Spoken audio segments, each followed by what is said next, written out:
예, 오늘은 주님의 교회 계획 이 시리즈의 이제 둘째 시간 하도록 하겠습니다. 오늘은 그냥 소제목을 교회란 무엇인가. 저 같은 경우면 제가 뭐 56세인 줄 알았더니 어느 분이 오늘 저보고 57세라 그러더라고요. 예, 우리나라 나이로. 그럼 57세 동안 교회를 다닌 거예요. 57세. 여러분, 그렇게 오래 교회를 다녔는데 실제로 교회가 뭐냐고 물으면 참 모르는, 아무것도 모르고 그냥 교회가 교회지 뭐냐 이렇게 대답하신 분들도 상당히 많을 수 있거든요. 예, 그러니까 우리가 이제 사랑침례교회를 한다 이렇게 이제 이야기를 할 때 도대체 교회가 뭔가, 교회. 이 교회가 뭔가가 정립이 안 되면 그러면 정립이 안 된 교회를 하시는 거예요. 그럼 어떻게 되겠어요? 뻔한 거지. 그렇잖아요. 교회가 뭔지를 모르고 교회를 하면 교회가 아닌 교회가 되는 거예요. 너무 당연한 얘기죠. 그러니까 교회가 뭔가 여러분하고 같이 한번 생각을 해보겠습니다. 이 강의의 이제 대부분은 사실 한 7년 전쯤에 이미 오후에 우리 사랑침례교회 처음 시작이 될 때 이렇게 이야기했던 거예요. 그렇지만 이제 그 이후에 다시 제가 좀 추가할 것도 있고 지금 상황이 이렇게 변하면서 여러분들에게 더 알려드려야 될 것도 있고 이런 것들이 이렇게 좀 잘 이렇게 모아가지고 그래서 오늘 교회가 무엇인가 여러분하고 같이 한번 생각을 해보겠습니다. 교회는 이제 영어로 church라고 이제 다 돼 있습니다. 그래서 교회가 단수로 쓰인 것은 성경 전체에 77번이 나옵니다. 77번. 그 다음에 교회들하고 복수로 쓰인 것은 37회가 나와요. 그러면 여러분 계산해보면 총 114회가 나옵니다. 교회라고 하는 단어가. 근데 재미있는 것은 구약 성경에는 한 번도 없어요. 교회라는 단어가. 창세기부터 말라기까지 저와 여러분이 아무리 찾아봐도 교회라는 단어가 없어요. 왜 없어요? 교회가 없었기 때문에 없는 거예요. 여러분 간단한 겁니다. 왜 구약 성경에 교회가 없냐? 교회가 없었기 때문에 없는 거예요.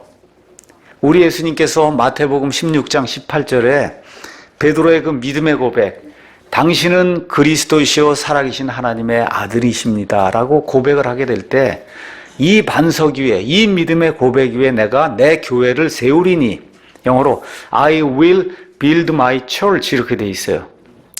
그러니까 I will이에요. 앞으로 지을 거라는 거예요. 이미 있었다는 게 아니고 앞으로 지을 거라는 거예요. I will build my church 이렇게 돼 있어요. 내가 내 교회를 이 반석 위에, 믿음의 반석 위에 세우리니 지옥의 문들이 그것을 이기지 못하리라. 이렇게 이야기가 되면서 교회가 마태복음 16장 18절, 아직도 구약 시대예요. 예수님께서 이 땅에서 사역하시던 아직도 구약 시대. 구약 시대에 예수님께서 앞으로 신약이 열리고 신약이 열리는 그 시대에 교회가 생성이 된다. 그 얘기를 이제 하십니다. 하나님께서 이 땅에 여러 기관을 세우셨어요. 하나님이 직접 세워주신 기관이에요. 가장 처음 세워주신 기관이 가정입니다. 가정이 세워지고 그 이후에 바벨탑 사건 이후에 민족들이 흩어져 나가면서 하나님께서 국가를 세워주셨어요. 국가. 그 다음에 하나님께서 이스라엘 공영권을 또 세워주셨어요. 그 하나님이 직접 세워주신 거예요. 그 다음에 신약으로 넘어와서 하나님이 교회라고 하는 기관을 세워주셨어요. 이 네 개만 하나님 만드신 기관이에요. 뭐 라이온스 클럽, 무슨 클럽 뭐 이런 건 하나님 만든 기관 아니에요. 무슨 얘기인지 아시죠? 뭐 민주당, 무슨 뭐 새누리당 이거 하나님 만든 기관 아니에요. 하나님이 만든 기관은 유일하게 가정, 국가, 그 다음에 이스라엘, 그 다음에 교회 이 네 개뿐이 없습니다. 이 네 개 가운데 나머지 세 개는 하나님이 구약에 만드셨어요. 구약에. 신약에 하나님이 만드신 유일한 인스티튜션, 기관은 교회뿐이 없습니다. 교회. 제가 아까 말씀드린 대로 여러분이 성경을 읽다 보시면 마태복음에 교회가 2번이 나와요. 마태복음은 구약시대의 일입니다. 구약시대. 십자가 사건 이전에 거기에 교회가 2번이 나오는데 마태복음 16장 18절, 그 다음에 18장 17절 거기 가서 보시면 다 I will이란 단어와 shall. 여러분 중학교 때 가면 will, shall 배우시죠? 미래다 배우시죠? 예, 가서 보시면 다 will과 shall이라고 하는 그런 단어가 붙으면서 그 당시에 이미 교회가 있었던 것이 아니라 예수님이 앞으로 지으실래 교회. 예, 그 교회의 권징은 어떻게 하라고 하는 그런 내용이 나오고 그 두 번을 빼고는 십자가 사건 이후에 오순절 성령 강림 이후에만 교회가 나오는 거예요. 그러니까 114번 나오는 가운데 구약엔 한 번도 안 나옵니다. 복음서에 2번 나옵니다. 복음서에. 근데 그 복음서에 나오는 2번은 다 will하고 shall이 붙은 거예요. 그 교회에. 그러니까 그 당시에 있었다는 게 아니라 앞으로 이루어진다는 거예요. 아시겠죠? 그 2번을 빼면 112번이 남죠? 그 112번은 모두가 다 언제 나오느냐? 사도행전 2장 이후에 나오는 거예요. 사도행전 2장 이후에 이렇게 이제 나옵니다. 그래서 한마디로 성경이 이야기하는, 우리가 지금 교회 이야기한다 얘기는 사도행전 2장 이후에 교회를 이야기하는 거다. 그렇게 이제 이해를 하시면 됩니다. 자, 교회는 여기 뭐 대부분의 성도들이 알고 있듯이 건물이 교회가 아니에요. 오늘 우리 사랑침례교회 온다. 그리고 여기 교회 왔어요. 말은 그렇게 하는데 실질적으로 교회는 건물이 아니에요. 사도행전 12장 5절 가서 보니까 교회가 기도했다 그래요. 그렇죠? 사도행전 15장 4절 가서 보니까 교회가 그들을 영접하고 받아들였다 그래요. 15장 20절 가서 보니까 교회가 기뻐한다 그래요. 교회. 그렇죠? 고린도전서 15장 9절 가서 보니까 사도 바울이 내가 하나님의 교회를 핍박했다. 그러니까 어떻게 건물을 핍박을 해요? 그렇잖아요. 예. 그다음에 계시록 2장 23절 가서 보면 건물은 하나님에 대해 알지 못하는데 교회가 하나님에 대해 안다고 이야기해요. 그래서 우리가 이야기하는 교회 2가지 용례로 사용이 됩니다. 우리 사랑침례교회 간다. 그거 이야기할 때는 여기 건물에 온다는 뜻이에요.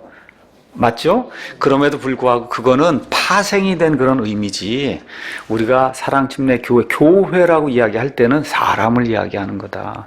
그러니까 저도 교회, 여러분도 교회, 이 교회예요. 그게 사람이 교회다. 자, 그 다음에 저와 여러분이 꼭 기억해야 될 게 있어요. 저와 여러분이 지금 하고 있는 이 사랑침례교회는 지역교회예요. 지역교회. 이 지역교회라 그러니까 여기 논현동에만 있는 게 지역교회인가 그렇게 생각하시면 안 돼요. 예. 지역교회는 가능하면 여기 논현동에 있는 사람들이 모여서 여기 하는 게 그게 지역교회 맞긴 많지만 그런 의미로 지역교회를 사용하는 게 아니에요. 앞으로 우리가 지역교회라고 이야기할 때는 땅에 있는 교회를 이야기하는 거예요. 땅에 있는 교회. 아시겠죠? 지금 이렇게 모여 있잖아요. 여기도 있고, 그렇죠. 구리에도 교회가 있고, 서울에도 있고, 그게 다 지역교회예요. 그러니까 지역이 우리가 여기 논현동에 있으니까 논현동에 있는 사람들만 모이는 교회다. 그런 의미의 지역이 아니고, 우리가 앞으로 로컬 처치라고 이야기할 때는 뭐 1시간을 타고 와도 되고 5분 걸어와도 되고 어찌 됐든 땅에서 지금 우리가 여기 교회 하고 있는 거잖아요. 땅에서 이루어지는 그런 교회는 우리가 지역교회라고 이제 이야기를 하는 겁니다.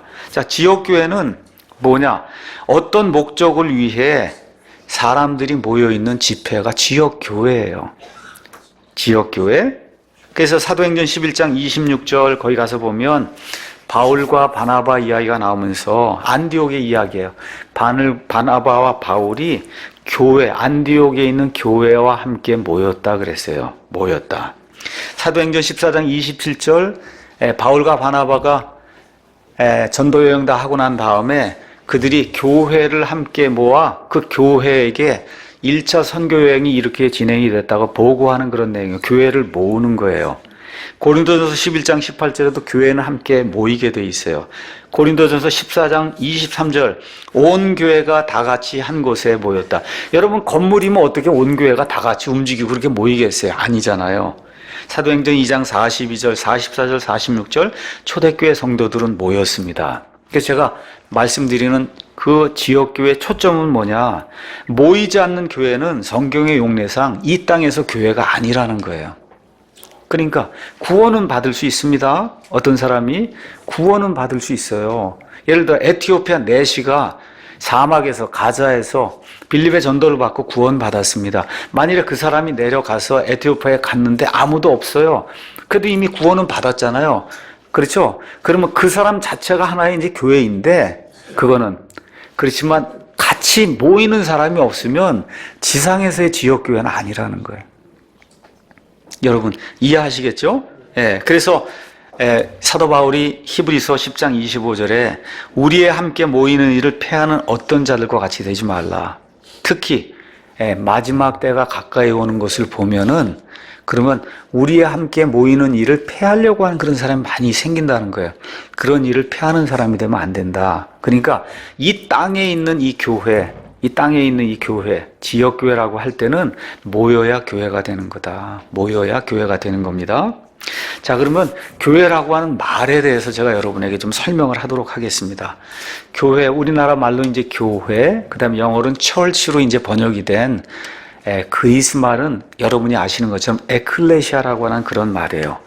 에클레시아는 총 신약성경에 117번이 나옵니다. 그러니까 아까 교회가 114번인데 에클레시아는 117번이니까 그 세 번은 다른 걸로 번역이 됐다는 거예요. 뭘로 번역이 됐냐? 모임으로 번역이 된 거예요. 모임이나 집회로. 자, 그러면 에클레시아는 뭐냐? 어떤 목적을 가지고 부름을 받은 자들의 모임이 에클레시아예요. 에클레시아. 제가 그래서 그런 이야기를 이제 합니다. 이제 조금 있으면 리우 올림픽이 열려요. 올림픽이 열리면 거기에 국가대표 선수들이 선발이 돼서 그래서 우리나라를 대표해서 나가서 축구도 하고 야구도 하고 그런단 말이에요. 그렇죠? 그럼 예를 들어 우리가 좋아하는 축구 11명이 있잖아요. 그 11명이 어때요? 부르심을 받았잖아요. 뭐를 위해? 우리를 위해서 나가서 대표로 싸워라. 그렇죠? 그럼 그걸 표현할 때 그리스 말로는 에클레시아예요. 그 11명이. 아시겠죠? 우리나라 전체 국민 중에서 아니면 우리나라 전체 축구 선수들 중에서 올림픽에 가서 싸우라는 목적을 가지고 이 사람들이 부름을 받았잖아요. 그렇죠? 그러니까 성경적인 용례에 그리스 말로는 그 11명을 에클레시아라고 부르는 거다. 여러분 이해하시겠죠? 예를 들어 지금 새누리당, 민주당 이것도 뭐예요? 어떤 목적을 갖고 하여튼 부름을 받고 그리고 당을 형성을 했잖아요. 그렇죠? 그러면 그리스 말로는 뭐라 그래? 새누리 에클레시아. 그렇죠?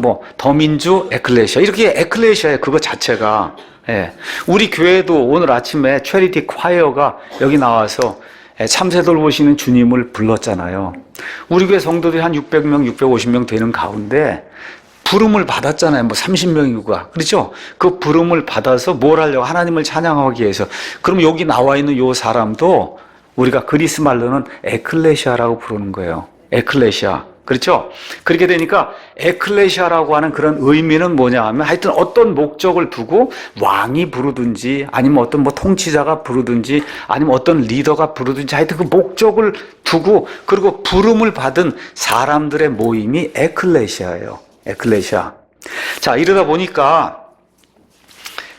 여기 그림을 여러분 가서 보시면 이집트 속박 안에 지금 살고 있던 이스라엘 백성이 있어요. 이스라엘 백성 약 400년 동안 이집트의 이제 속박 가운데 살다가 하나님이 이들을 불러내셨어요. 어디로 불러내셨어요? 가나안 땅으로 불러내셨어요. 그렇죠? 그렇게 해서 이스라엘을 하나님이 하나님의 선민으로 삼고 주변에 있는 모든 민족들, 이방 신들을 섬긴 그런 민족들 그 가운데서 이들을 뽑아내서 나의 진리와 나의 영광과 나의 찬양을 드러내는 그런 백성으로 삼기 위해서 이 무리를 이집트에서 불러내셨단 말이에요. 그런 의미에서 이 가나안 땅으로 불려내진 그 이스라엘 사람들은 그리스 말로 뭐로 표현할 수 있어요? 에클레시아로 표현할 수 있단 말이에요. 에클레시아. 이해가 되시죠? 그러니까 여러분이 가셔서 한번 사도행전 7장 38절 한번 가서 보세요. 사도행전 7장 38절.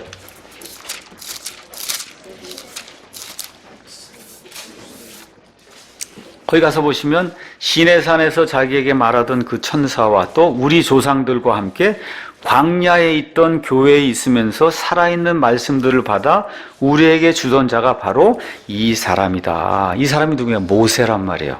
그렇죠? 모세가 거기 가서 광야에 교회가 있었네. 그러니까 예수님 오시기 한 1500년 전에 이 사람들이 가나안 땅에 들어가기 전에 이 광야를 돌아다녔는데 거기에 교회가 있었네. 구약시대도 교회가 있구나. 그렇게 어떤 사람이 이야기하면 대답이 뭐라고 하셔야 돼요? 그렇다고 얘기를 하셔야 돼요. 교회가 있었다 그러니까. 그런데 뭐는 아니에요. 예수님이 세우시겠다는 내 교회는 아니에요. 여러분 이해하시겠죠? 예수님이 세우시겠다는 내 교회는 오순절 강림 이후에 생기는 거예요. 그게 우리가 하고자 하는 신약교회고, 그럼 여기도 왜 교회라 그래요? 교회라고 한 이유는 이집트에서 하나님이 하나님의 백성으로 세우기 위해서 그들을 불러냈단 말이에요. 그 사람들의 모임이니까 당연히 에클레시아예요. 그 에클레시아는 번역을 뭐로 해야 돼요? 교회로 해야 되기 때문에 여기 교회로 번역을 해놓은 거지. 이런 거 읽으면서 아유 구약시대 아담 때도 교회, 그렇죠. 모세 시대에도 교회, 다윗 시대에도 교회가 있었다. 그렇게 이야기하면 곤란해지는 겁니다. 이해하시겠죠? 그게 바로 장로교회에서 가르치는 거예요. 아담 때부터 교회가 있었다. 그런 어불성설이 아닌 거예요. 그래서 이런 거 이야기할 때 없었다고 저와 여러분도 얘기할 필요가 없어요. 있었어요. 그거는 어떤 의미의 교회냐? 이집트에서 종살이 하던 이스라엘 백성을 하나님의 선민으로 삼기 위해서 하나님이 불러낸 그런 사람들의 모임, 그 에클레시아가 있었단 말이야. 그래서 그게 에클레시아인데, 그거는 예수님이 내가 이 반석 위에 내 교회를 세우겠다는 예수님의 에클레시아가 아니란 말이에요. 그러니까 저와 여러분이 지금 하고 있는 교회는 예수님의 에클레시아를 하는 거예요. 그렇죠? 마태복음 16장 18절 이후에 예수님의 에클레시아, 그거는 뭐냐? 사도행전 2장, 그 이후부터 나오는 이 신약시대의 교회를 하는 거다. 자, 그래서 신약교회에 대한 정의를 이제 말씀을 드리면, 신약교회 정의 똑같아요. 그리스어는 그냥 에클레시아예요. 특별한 목적으로 부름을 받은 자들의 모임인데, 부름을 받으려면 어디에서 나와서 어디로 이렇게 분리가 돼야 되는 거예요. 그래서 요한일서 3장 14절의 표현 따르면 사망에서 out of 나와서 생명으로 들어간 사람들, 그게 교회예요. 또 베드로전서 2장 9절의 그 표현에 따르면 어둠에서 나와서 빛으로 들어간 사람들, 이게 교회예요. 교회. 그러니까 여기 있는 그림을 제가 이렇게 그려놨습니다. 여기 이스라엘은 위에 있는 거, 이집트의 속박에서 나와서 어디로 간 거예요? 자유로 들어간 거예요. 하나님의 자유로. 신약시대 그 교회도 죄와 사망의 속박에서, 그렇죠? 나와서 어디로 들어가요? 생명과 자유로 들어간 이런 사람들을 교회라고 이야기하는 겁니다.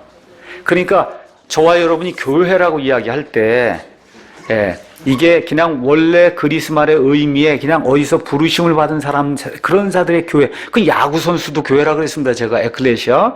그렇죠? 그런 의미의 교회냐? 아니면 우리가 고린도 교회 사람들에게, 고린도 교회 성도들의 교회에 보내는 편지, 그렇죠? 골로새 사는 그런 성도들의 그 교회에 보내는 편지, 데살로니가 교회, 에베소 교회, 그렇죠? 이 버가모 교회, 여기 사랑, 침례 교회, 이런 거 얘기할 때 그 교회하고 구약시대 이스라엘하고 똑같다, 이렇게 이야기하면 그거는 완전히 잘못된 거다. 자, 그러면 하나님이 지금부터 이야기하는 건 그럼 초점을 어디다 두는 거예요? 신약교회만 두는 겁니다. 아시겠죠? 신약교회, 죄와 속박에서 나오는데 뭐로 나오냐? 예수님의 보혈의 피의 공로로만 나오는 거예요. 그래서 예수님이 마련해 주시겠다는 그 생명에 들어간 그 사람들, 그게 교회다. 자, 그래서 교회를 부르신 목적을 그 다음 장에 가서 보니까 고린도전서 1장 2절에 고린도에 있는 하나님의 교회, 곧 그리스도 예수님 안에서 거룩히 구별되고 성도로 부르심을 받은 자들. 그러니까 교회는 사람이구나. 사람인데 구별이 된 사람이라는 거예요. 거룩히 구별되고 성도도 구별된 사람이라는 뜻이야. 그러니까 계속 구별, 거룩함 이런 게 나오는데 그게 어디에서 구별이 되냐? 예수님 안에서만 구분이 돼야 되는 거예요. 그러니까 예수님 밖에서 거룩히 구별되고 예수님 밖에서 카톨릭 교회 같으면 성인, 이게 성도가 세인트, 성인이란 말이에요. 예수님 밖에서 성인이 되면 그러면 사람들에겐 성인이 될지 몰라, 세인트가 될지 몰라도 하나님하고 전혀 상관없는 거예요. 그래서 이걸 잘 기억을 하시고, 예수님 때문에 세상에서 구분이 돼서 하나님께로 거룩히 구별된 그 사람이 교회다.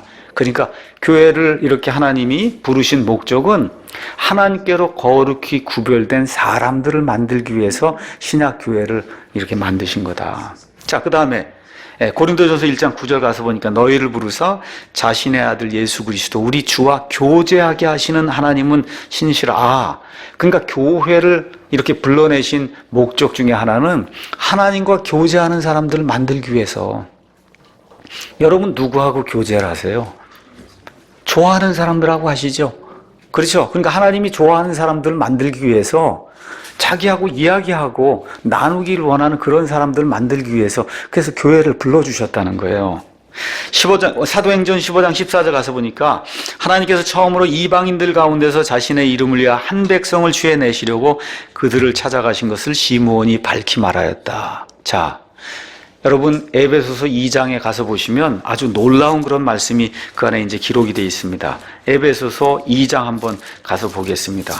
에베소서 2장 11절 저 한번 가서 보겠습니다.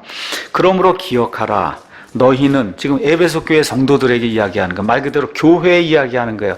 저희에게 이야기하는 거예요. 우리 사랑침례교회 성도들아, 너희는 지나간 때 육체로는 이방인이, 우리 이방인 맞잖아요. 그렇죠? 손으로 육체에 행하는 할례를 받아 할례자라 불리는 유대인들에 의해 무할례자들이라. 저거 할례도 못 받았어. 이런 사람들이라면 저희가. 그렇죠? 예. 그때 너희는 그리스도 밖에 있었어요. 구약 시대에 그 모든 이방인들 그리스도 밖에 있었다는 거예요.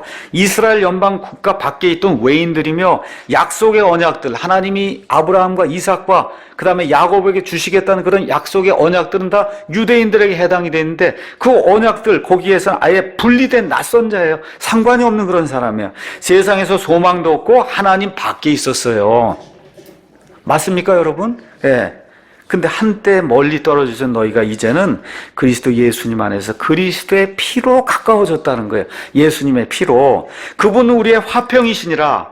그래서 그분께서 둘을 뭐예요? 유대인과 이방인을 하나로 만드사 우리 사이의 중간 분리벽. 중간 분리벽 영어로 가서 보세요. 뭐로 써 있어요? partition. 여러분 파티션 시작으로 얘기하잖아요.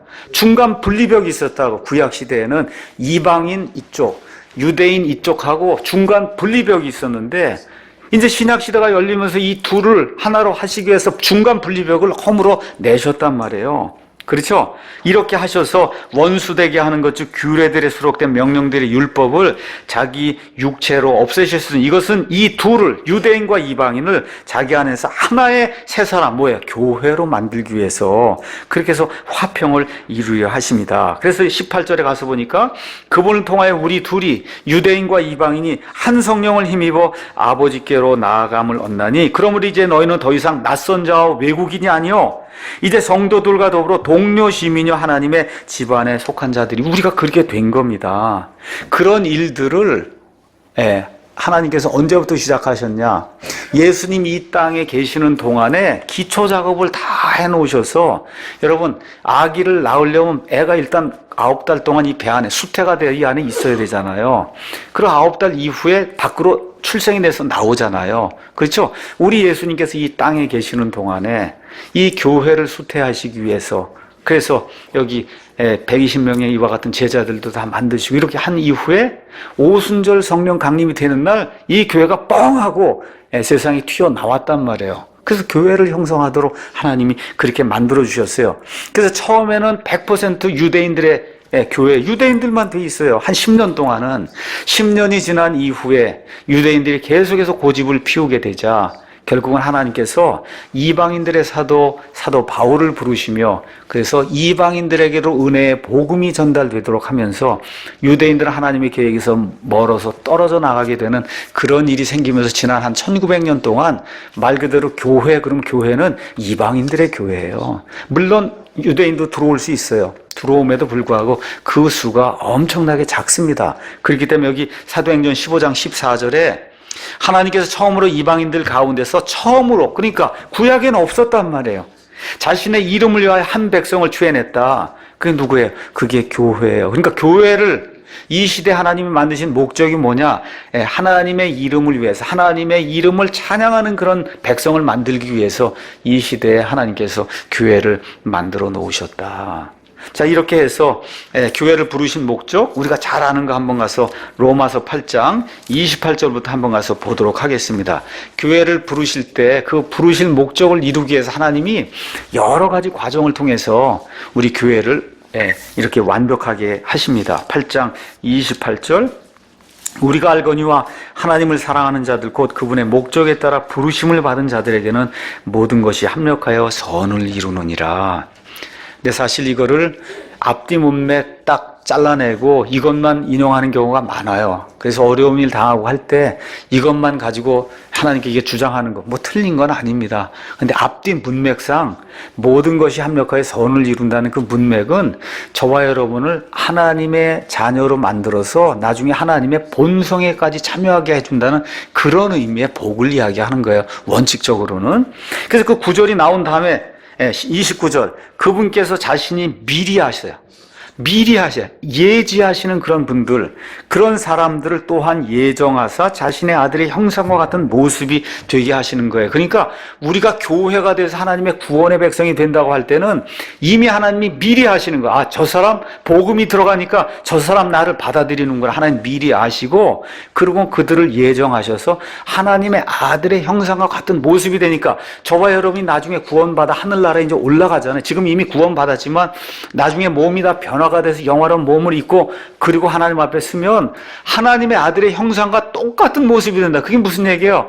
여러분과 제가 예수님, 준 예수님처럼 된다는 거예요. 준 예수님. 그렇게 되도록 예정을 하신다는 거예요. 예정을.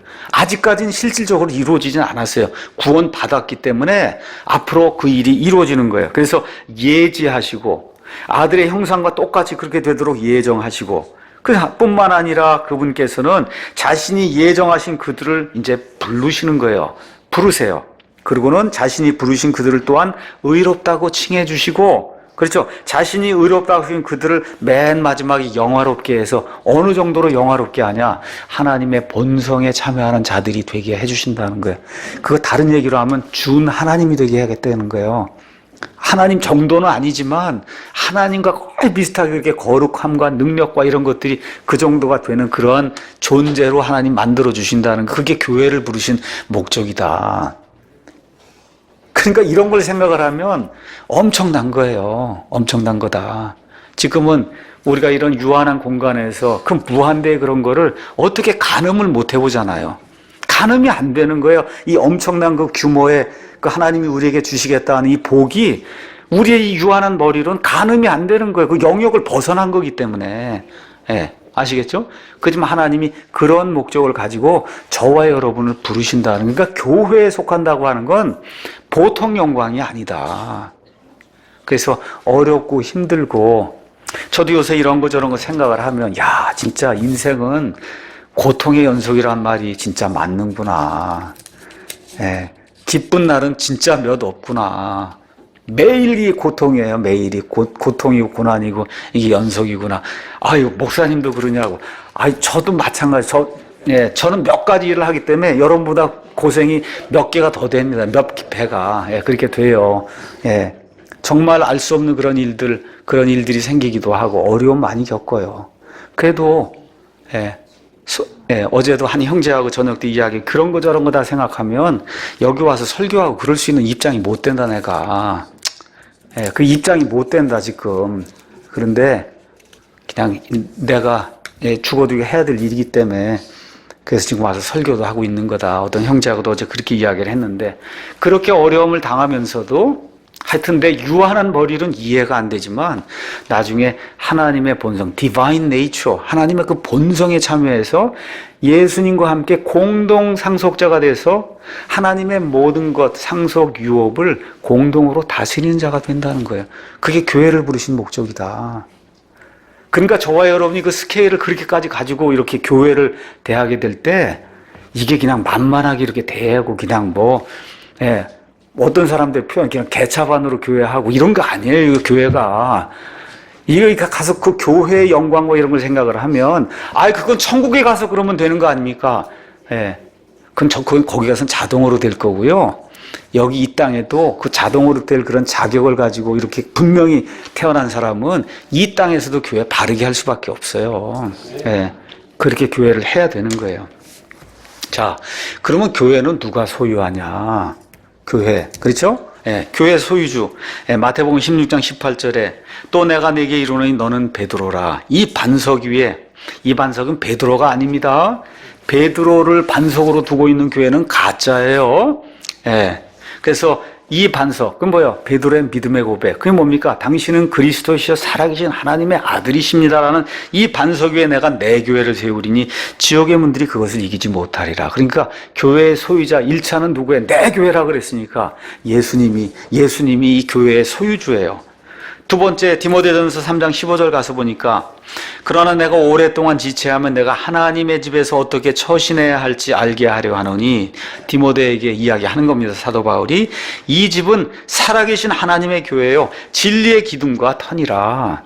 그러니까 이건 하나님의 교회구나. 당연하죠. 예수님이 하나님이신데 당연한 얘기죠.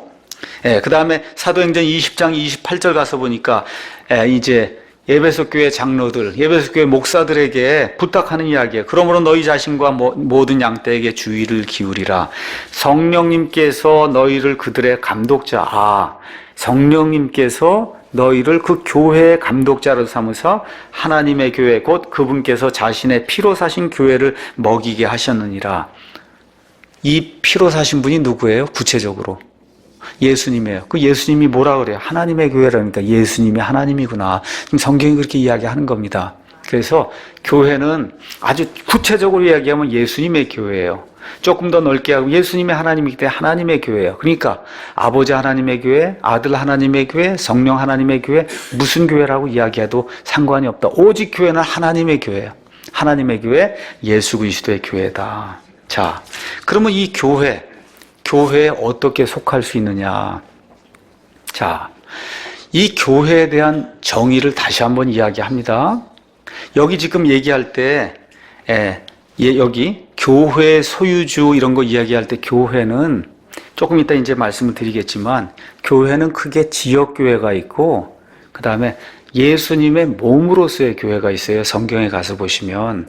그러니까 지금 이야기하는 교회 소유주, 이런 거 이야기할 때 1차적으로는 예수님의 몸된 교회를 이야기하는 거예요. 그걸 여러분이 기억을 하시고, 그 다음에 그 예수님의 몸된 교회에 어떻게 들어가느냐.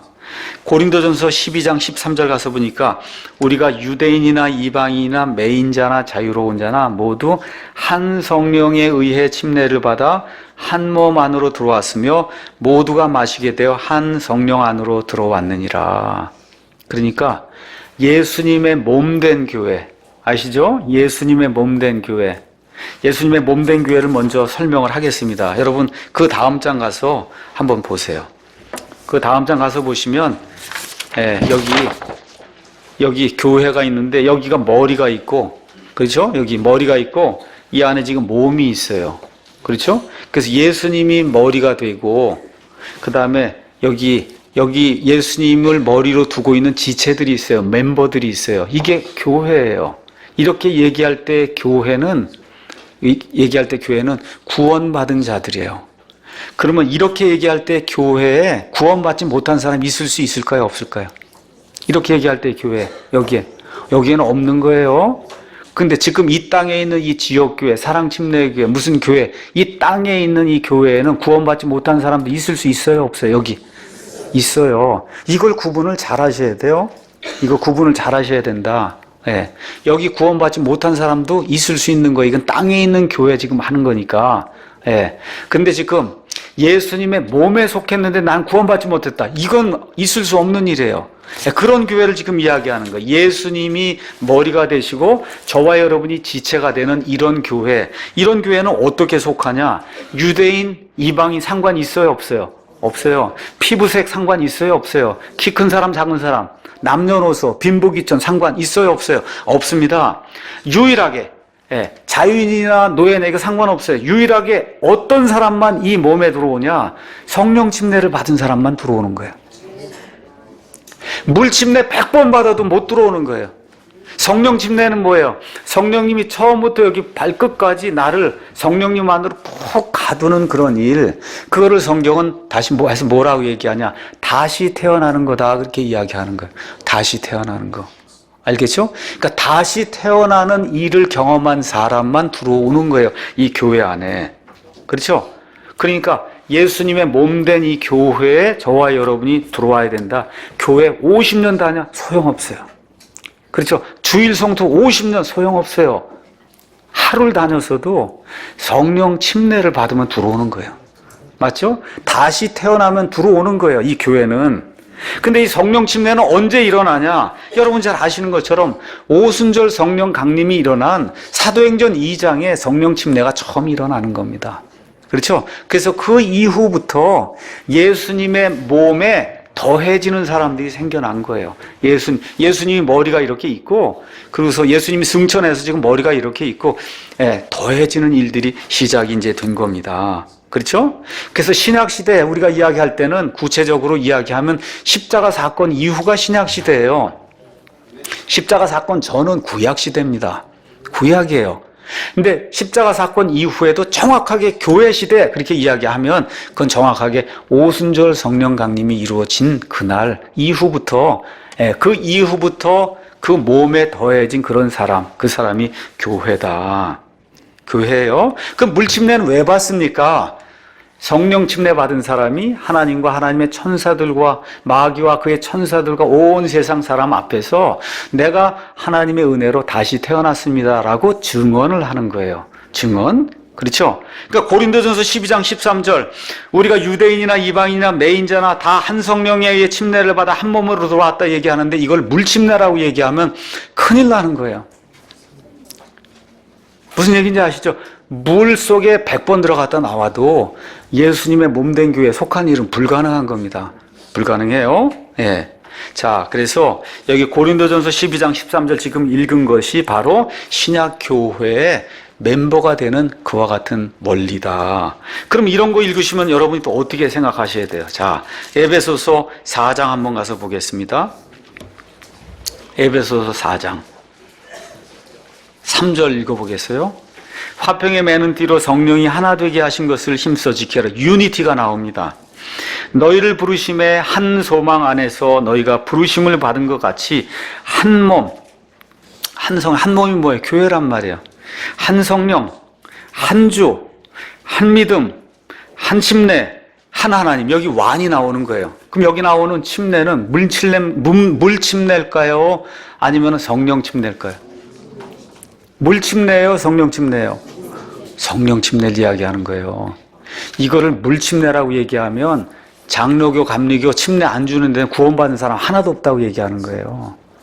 그런 일은 있을 수 없는 일이에요. 침례를 안 받았어도 성령 침례는 장로교 안에서도 일어날 수 있고 감리교 안에서도 일어날 수 있고, 무슨 얘기인지 아시죠? 예수님을 구원자로, 예수님만 의지해서 구원자로 다시 태어나는 일은 여기 침례교회에서만 발생하는 일이 아니에요. 그렇죠? 그래서 이런 데 나와 있는 이 침례는 성령 침례를 얘기하는 거지, 이걸 물 침례라고 가르치면, 그러면, 그래서 우리 침례교회가 좋은 거라고 가르치면, 그거는 잘못된 가르침이다. 그래서 여기 나와 있는 침례는 성령 침례를 이야기하는 거고, 아까 고린도전서 12장 13절, 그렇죠? 거기 있는 건 성령 침례를 이야기하는 거다. 이 이야기를 이제 여러분이 보시면서 제가 여기에 그림을 하나 이제 가져다 삽입을 했습니다. 삽입. 그건 뭐냐? 구약시대 성도들에게 하나님의 계시가 임했어요. 이사야에게도 계시가 임했어요. 예레미야에게도 계시가 임했습니다. 스가랴에게도 계시가 임했어요. 이게 계시가 임할 때 이 사람들이 멀리서 볼 때는 이 산이 이렇게 두 개가 있는데 이 산이 조그만 게 하나 있고 계곡이 있고 큰 산이 있는데 이렇게 보면 정상이 하나로 보인 거예요. 아우, 산이 하나뿐이 없구나. 정상이. 근데 어떻게 돼요? 그 사이에 뭐가 들어있어요? 교회가 들어있는 거예요. 교회의 계곡. 그래서 이 사람들이 재림도 예언하고 그 다음에 초림도 예언한 한 사람이, 그러면서도 교회가 그 중간에 끼었다고 한 사실 자체를 전혀 이해하지 못했어요. 전혀 이해하지 못했다. 그런 것들 기억하시고, 여러분이 누가복음 24장 맨 끝에 가서 보시면 어떤 분이 그러더라고. 구약 성경을 그렇게 읽었는데도 그렇게 이해가 안 될까요? 또 어떤 분이 그래서 신약 성경이라 그렇게 읽었는데도 이해가 안 되고 목사님이 설명을 해줘야만 그렇게 이해가 되니 이게 큰일 아니냐. 예수님이 자그마치 3년 반을 가르쳤어요. 예수님처럼 더 좋은 교사가 있습니까? 없습니까? 없잖아요. 예수님하고 동고동락으로 3년 반 동안 공부를 했는데도 뭘 몰라요? 예수님 십자가에 돌아가셨다가 죽었다가 다시 부활하시고 다시 재림하시고 그런 가운데 교회 시대가 있고 이거를 깨달은 사람이 있었어요? 없었어요? 하나도 없었잖아요.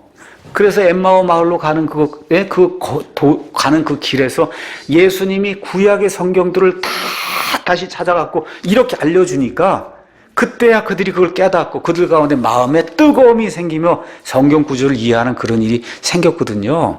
그래서 구약시대 사람들에겐 교회라고 하는 것이 여기 나와 있는 것처럼 그들에겐 미스테리로 남아 있었다는 거, 이걸 꼭 기억을 이제 하셔야 됩니다. 자, 이제 이 이야기와 함께 오늘의 이제 가장 중요한 토픽, 지역교회, 그 다음에 보편적 교회 이야기를 하도록 하겠습니다. 자, 아까 제가 뭐라고 말씀드렸냐 하면, 이 신약 성경 안에 교회라고 하는 말이 총 114번이 나온다. 114번이 나와요. 근데 그 중요한 내용이 뭐냐? 그 114번 중에 한 95% 이상은 교회, 그거는 다 지역 교회를 이야기하는 거예요. 땅에 있는 교회, 에베소 교회, 골로새 교회, 데살로니가 교회, 그렇죠? 라오디게아 사람들의 교회, 이렇게 교회는 특별한 일이 없는 한은 다 땅에 있는 교회예요. 땅에 있는 교회. 예.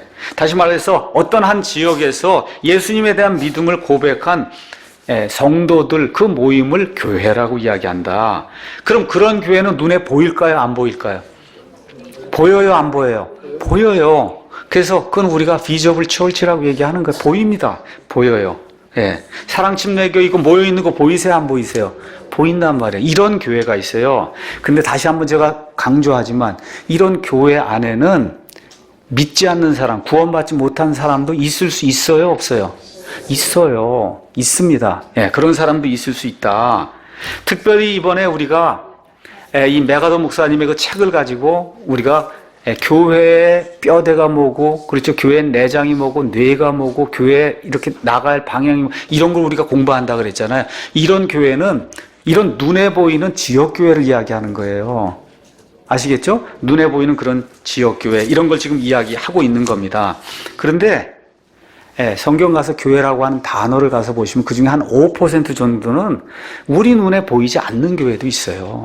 우리 눈에 보이지 않는 교회. 여러분, 예수님의 몸 눈에 보입니까? 눈에 보이세요? 안 보이세요? 안 보여요. 예수님의 눈. 눈에 보이지 않는 그런 교회를 우리가 뭐라고 얘기하냐? 보통 보편적인 교회다. 그렇게 이야기하는 거예요. 보편적인 교회. 그거를 또 다른 말로는 전 우주적인 교회. 누구든지 아까 얘기한 이방인이든 유대인이든 한국 사람이든 중국 사람이든 1세기에 살았던 사람이든 20세기에 살았던 누구든지 예수님의 피의 공로로 말미암아 다시 태어나서 예수님의 몸이 되는 그 예수님의 몸으로서의 교회. 이해하시겠죠? 예, 이런 의미의 유니버설한 그와 같은 교회가 성경에 있다 이거예요. 즉 하늘에 이름이 기록된 구원받은 자들 그런 모임을 뜻하는 교회도 성경에 가서 보시면 나옵니다. 예를 들어 히브리서 한번 가서 보세요. 히브리서 12장 23절. 히브리서 12장 23절.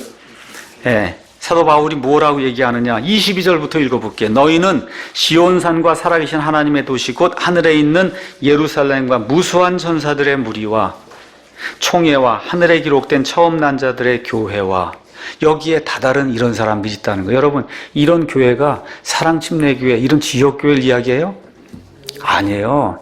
이거는 예수님이 머리가 되시고 여기 있는 거, 여기 이 교회를 예수님이 머리가 되시고 그 나머지 몸을 구성하는 그 교회, 그런 교회를 이야기하는 그런 교회도 성경에 나와 있다. 그렇죠? 예를 들어 에베소서 1장 22절 23절 모든 것을 그분의 발 아래 두시며 그분을 모든 것 위에 머리가 되게 하사 교회를 위해 주셨느니라. 교회는 그분의 몸이니 곧 교회는 그분의 몸이니 아시죠? 이런 교회.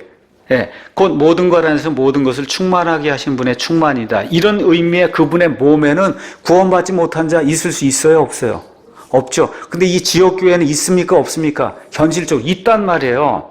이런 의미의 교회도 있다는 겁니다. 이거를 보통 보편적인 교회, 영어로는 유니버설한 그런 교회다. 그렇게 이야기하는 거예요. 유니버설한 교회. 예를 들어 마태복음 16장 18절 내가 이 반석에 내 교회를 세우리니 지옥의 문들이 그걸 이기지 못한다.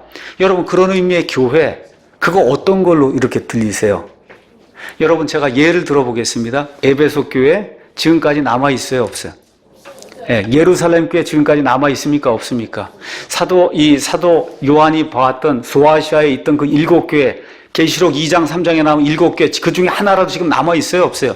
없어졌으면 그 말씀대로, 예, 내가 이 반석에 내 교회를 세우니 지옥의 문들이 그것을 이기지 못한다 그랬는데 어떻게 다 없어져요?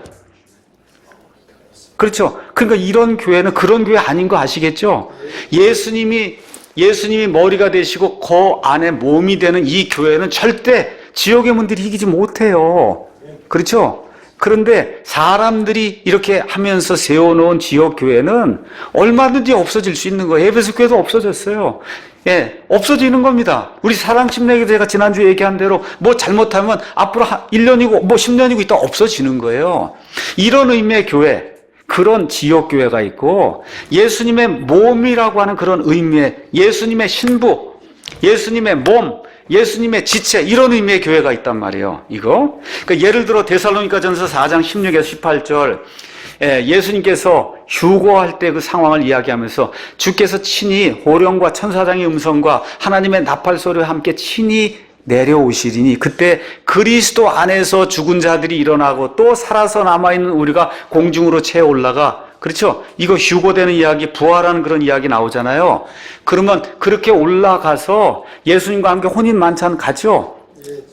그러면 예수님이 신랑이면 그때 참여한 자는 누구예요? 신부만. 우리 사랑침례교회 여기 다니고 멤버가 됐다고 해서 그날 가는 거 아닙니다. 이 안에 구원받지 못한 사람 못 가요, 그날. 그렇죠? 그런 의미의 교회가 있단 말이에요. 예수님의 신부로서, 예수님의 몸으로서, 예수님의 지체로서의 그런 교회, 그런 교회가 성경에 있다는 겁니다. 예. 그래서 심지어 구원받고 그리고도 이 땅에 있는 이런 지역교회는 한 번도 다녀본 적이 없는 사람도 있을 수 있을까요? 없을까요?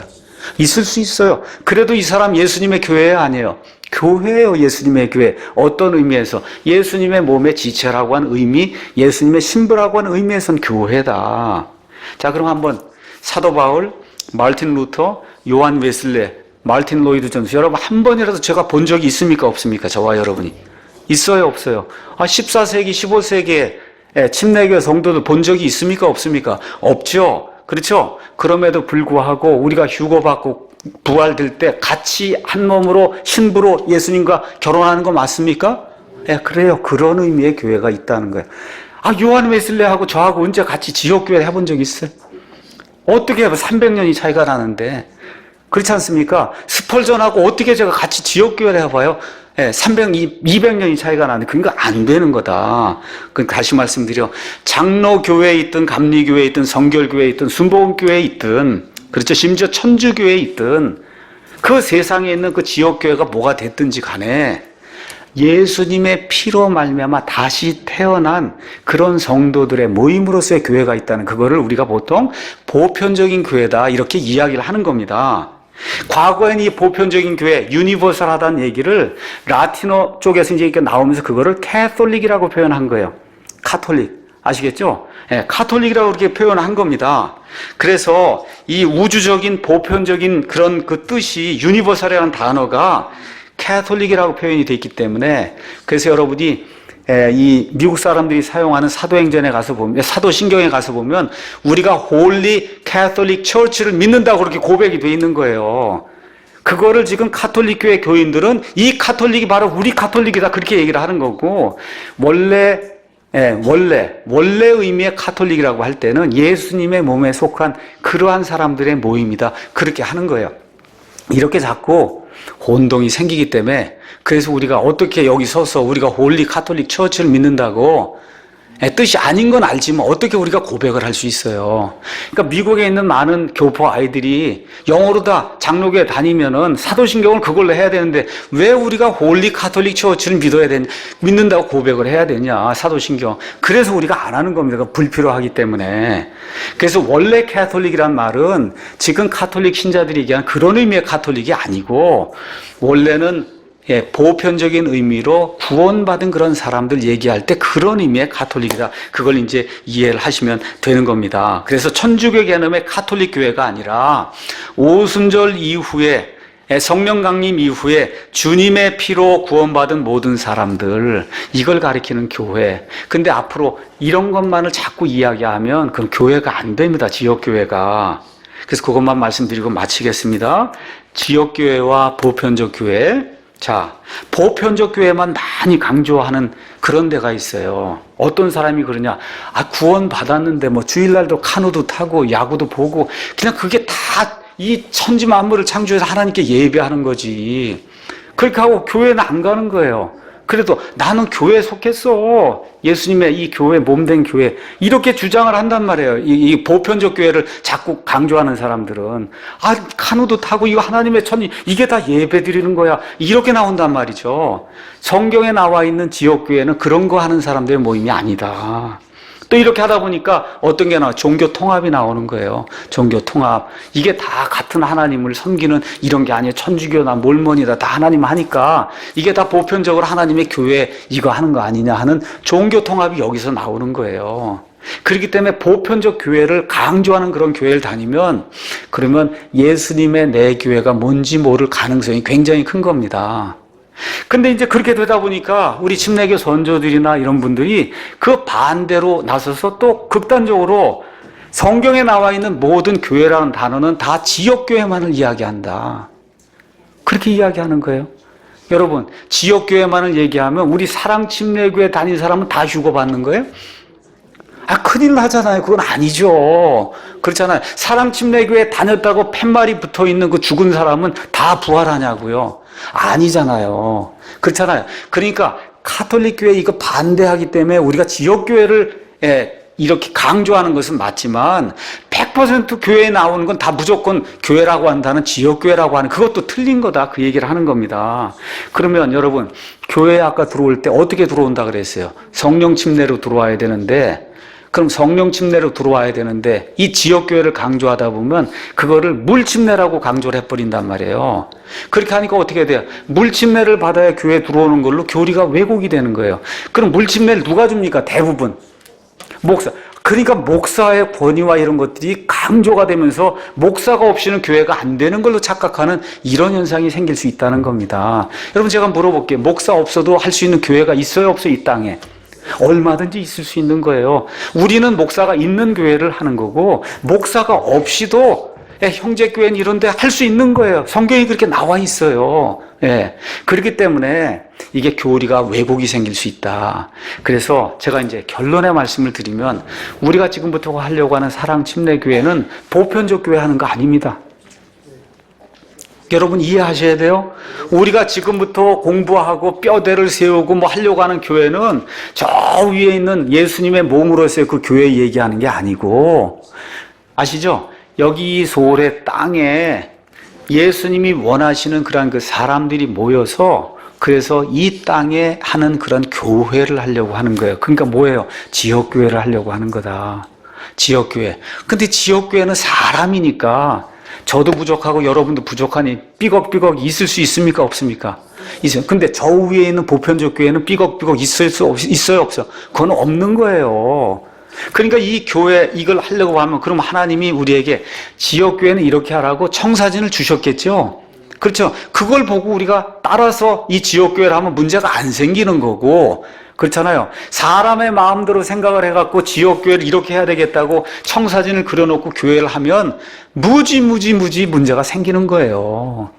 그렇죠? 그래서 지금 우리가 교회가 600명이 된 이런 상황에서 제가 판단할 때 이제는 하나님이 주신 신약 교회에 대한 청사진이 어디에서 이 안에 들어있지 않습니까? 어디에 들어있어요? 사도 바울의 서신서에 들어있잖아요. 그렇죠? 사도 바울의 서신서에 들어있잖아요. 교회, 지역교회는 어떻게 해야 된다는 건 사도 바울의 서신서에 들어있어요. 그 서신서에 들어있는 그 내용을 보고 이 지역교회 뼈대는 뭐고, 여러분 이거 지역교회 뼈대는 이 안에 있는 내장은 뭐고, 이 안에 있는 뇌는 뭐고, 그렇죠? 이런 것들이 갖춰져야 그래야 지역교회가 온전히 형성이 돼서 제 기능을 발휘할 거 아닙니까? 이해하시겠죠? 그래서 그런 것들을 우리가 바로 세워야 될 때라고 해서 지금 이 교회 계획 시리즈를 지금 하고 있는 거다. 그래서 오늘의 핵심 교회가 뭔가 제가 말씀을 드렸습니다. 교회는 보편적인 의미의 그런 교회가 있고 지금 이 땅에서 우리가 하는 지역 교회가 있다. 그래서 앞으로 강의의 핵심은 지역교회를 하는 거예요. 보편적인 얘기할 필요도 없어요. 그건 하나님께서 이미 흠없게 만들어 놓으신 그런 교회니까. 그래서 이 땅에서 흠을 가지고 있는 저와 여러분이 어떻게 지역교회를 바르게 할 것이냐.